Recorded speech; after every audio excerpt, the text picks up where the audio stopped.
Après 2 heures d'audience, Jean-Yves Prigent renouvelle ses excuses auprès des jeunes, de leur famille et du monde du kayak. Certes, il reconnaît les faits, des caresses et des attouchements sexuels commis 2 nuits de suite en mars dernier lors d'un déplacement pour une compétition dans le Cher, alors qu'il partageait une couchette de son camion aménagé.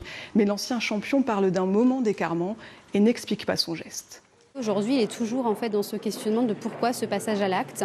Je pense qu'en tout cas, ce qu'il faut retenir aujourd'hui et ce qui est important, c'est qu'il a reconnu les faits, aujourd'hui encore à la barre, mais d'emblée lors de sa garde à vue. L'avocat des parties civiles, lui, parle d'emprise et rappelle qu'avant ce passage à l'acte, il y a eu toute une série de messages ambigus de la part d'un homme de 70 ans pour des jeunes hommes de 15 et 16 ans, très investis dans le kayak, aujourd'hui profondément atteints.